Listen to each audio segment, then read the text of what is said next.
Hello folks, Crazy Camper is back to do more reviews on the series of Alone. So, season 3 now, new location in Patagonia. First of all, please subscribe and like, click the button up here. I'm going to keep doing this every episode like I did last season. I hope to get good discussions going. I want to hear your opinion. Am I right, am I wrong? We think about a certain topic. John Lord, I hope you come out and say something. You were pretty funny the last time. Anyhow, I posted this a little late. I wasn't sure if I was even going to do the reviews this time because I'm really busy with the job and I bought a new house, so my surroundings are going to be changing shortly. When I move in there, I'll be getting out of this basement. But since the last season, I went camping a lot. I was gone for quite a few weeks during the summer with my good buddy Paul, and he is Green Blue Earth. That's his YouTube channel. Subscribe to him. And mine is Ontario Parks. We go all over the place together. So check those channels out. We are both behind on our video editing, but we're going to catch up on it soon, I bet, especially maybe over the Christmas break when we have time. But it's better than never to start the review because we're still introducing the characters. I saw episode 2 already, and nothing's really being compromised by doing the review a little late. But yeah, I want to catch up and start pumping them out quick as soon as possible right after the episodes.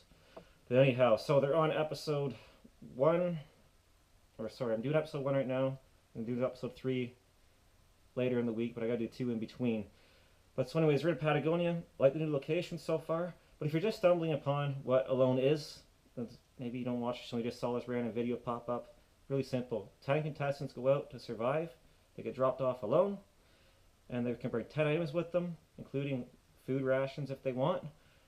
And then the last person surviving wins $500,000. Now they self-film each other, and they can call home at any time they want to be picked up by the phone, or they can push a button and they come get rescued. It's called tapping out. And then every 7 days the medical team comes in to make sure they're fit to keep going, and I assume the team also swaps SD cards and batteries. So anyways, let's take a look at our rankings, and we ranking them every episode. And so in number 10 and first to tap out was Jim Shields. And then number 3, I'll put in Britt Ahart. Number 2 comes Callie North. And number 1, we have Zachary Fowler. Okay, so why did I put them like this? Well, that's what we're going to talk about it now, and I want your opinion on it too. But our first tap out, Jim Shields. So he's from Pennsylvania. He's a teacher. But why did he tap out?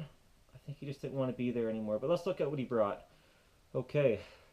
Everyone pretty much brought the similar things. Sleeping bags are often different. He brought -20 synthetic, and he brought 2 food rations, which I think most people did. So we first see him in the morning of day 1. Right at the drop-off, he seems pretty confident and enthusiastic. Like I'm sure everyone else will be dropped off at a lake too. But he starts off well.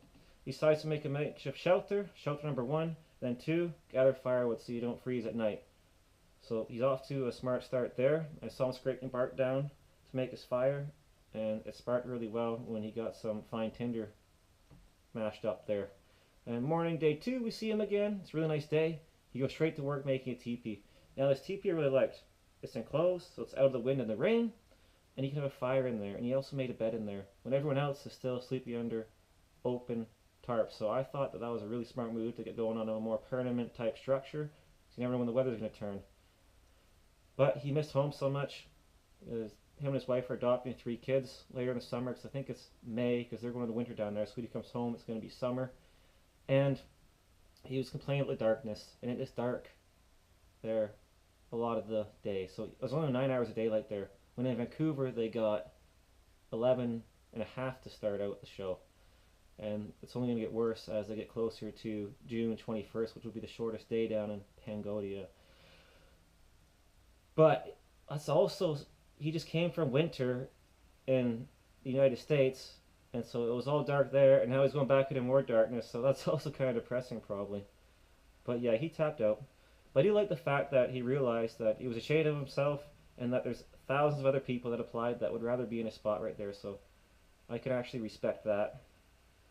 But as a teacher, I think I would want to keep going and going and going, not for my friends and family, but to inspire the kids, because they're all going to be watching the show, because I bet they all know he's on there. So kind of interesting. But he made his decision, it just wasn't for him, so he left. And in ranked number 3, I'll put Britt Ahart. So what did he bring? A 0 synthetic sleeping bag, okay, and 2 food rations like everyone else, and the standard things that we all know that they usually bring. So we first see him on the morning of day 1. He slowly scouted a 20 by 20 foot plot, looking for widowmakers up in the trees. Always smart, because you don't want them falling down on you. And I noticed when he was walking, he took off an article of clothing saying that he didn't want to overheat and sweat. And that's smart, because sweat will kill you, especially if it's cold at night. When you're lying around, you're not generating any body heat, or as much body heat, I should say. But yeah, you find some cow remains that we learned 400 years ago. Cows got introduced there, so they're an invasive species. Imagine someone catching a cow out there and hunting one, so that'd be a lot of meat. I don't know how they preserve it, but it'd be pretty funny if even someone just films one. I want to see that. And so he thinks a cougar might eat that, and then he later sees some boar poop. So there's different kinds of animals here than Vancouver, that's for sure. And I noticed that you can walk around a lot easier. It's not as thick, temperate rainforest as the forest there, so maybe people can actually hunt some animals there.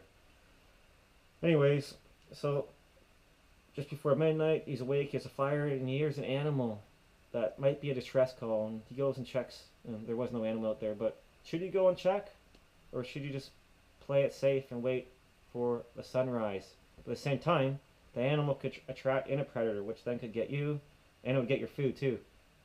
Or you go out there and you get attacked by a predator, and there is nothing to even look for, because nothing's in your snare. So I don't know, what do you guys think? Go get it? I probably would, just really cautiously and carefully. You have a headlamp and whatnot, and you have a knife, so it's better than nothing. But anyway, he's an accountant, so that has nothing to do with bushcraft, but he seems to like it as a big hobby apparently on the side, and he's teaching his son, so maybe he does have some skills, and we'll see, but it's just not what the others are used to. You have a lot of people that teach this as a living, or live that lifestyle, so we'll see how he does. But moving on to number 2, Callie North. So Callie is 27 from Washington. She lives off the grid with no running water. I don't know if she has electricity, I can't remember, look that up, but she's after the prize money. So her motivation is strictly, I want to win this for the money, and maybe along the way she'll have a great time. But I noticed, what did she bring? She had a custom bone handled knife, so that's a little different. And then she has her 2 food rations. Oh, -40 dry down sleeping bag. So that's different from what the others have. -40 and some are 0, so I don't know what's going on there. Maybe different brands. But we first see her late afternoon, day 1, and she's swimming naked, and I didn't mind seeing that, even though it was blurred out.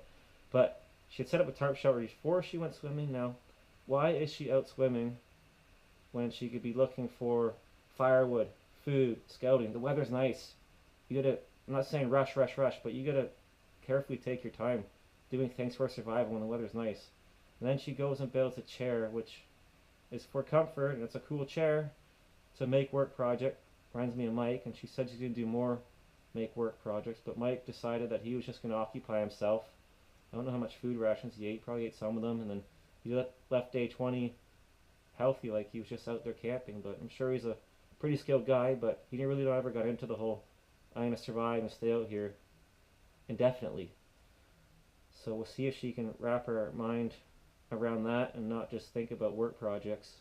But I had to put her in number 2 because of that, I think. But then she goes and nails 2 fish, and those were a brook trout and a rainbow trout, and she did a pretty good job of cleaning them. And she used the bait to catch the second one, I believe, or sorry, the bait from the intestines. It was a beetle, and so that's pretty good. But I also noticed she said she's not hunting, so she can forage for food and she can fish, but she's ruling out number 3 for hunting. That's could be limiting your food sources, because you diversify and try all of them. When one doesn't work, you know where to go to get the other. So we'll see how that works out. But she caught her fish, so far she's eating better than what we saw from the other contestants on the show. But we got to move on to our number 1, which is Zachary Fowler. Now I had to pick him. He was off the grid too, in a yurt with his family, and he has some weight on him too. He seems pretty confident, and he's used to living in rugged areas. And that is key because he lives in uneven ground, and so it's going to be pretty natural for him to be out there. He's not going to be sore or stressed out. It's going to be more like home to him than I think some of the other contestants. Like you look at Britt, he's an accountant, he's on flat ground the majority of his life, besides when he's not out bushcrafting. But Fowler, he's doing it all the time. And I notice myself, when I go camping, I come home, and I'm like, oh man, it's so nice to be on level floor, paved sidewalks, paved roads, paved driveways. It's a nice change after you've been out in the woods for a while. So I find that very interesting. But what did he bring? He brought different items. He brought a multi-tool.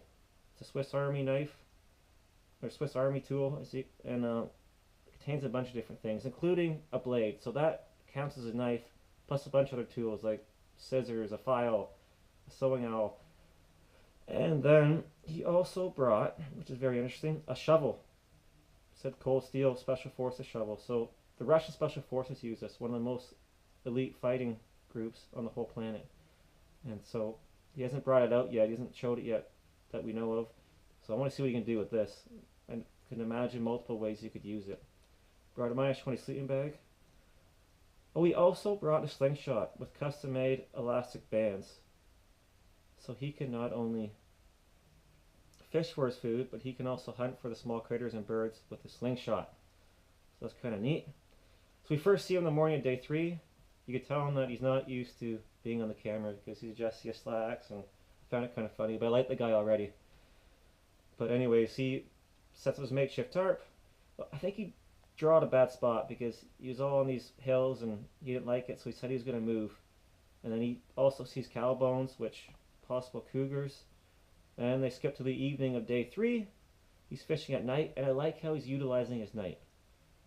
He's not just lying around waiting for day to come. He's out there doing something while the weather's still nice, because it must get dark at like, I don't know, 5 o'clock out there.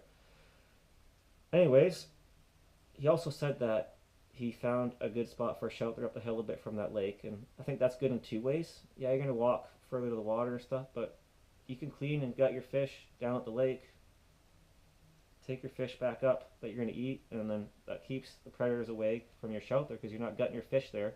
And 2, when you go up higher, it's often warmer at night because cold air sinks, especially when it's calm, to the lower levels, and that'd be at the lake where everyone else is probably going to camp. So we'll see how he does. Again, I also like how he has some weight on him, but we'll see how his food production goes. As the show progresses, I think he'll be sticking around a while, so I'm going to keep him number 1 for this one at least. And he films a cougar. He's the first one to film a predator, and that's pretty creepy and cool at the same time. Those eyes are beady and just staring right at him. His headlamp was reflecting off them. So see if that becomes a problem.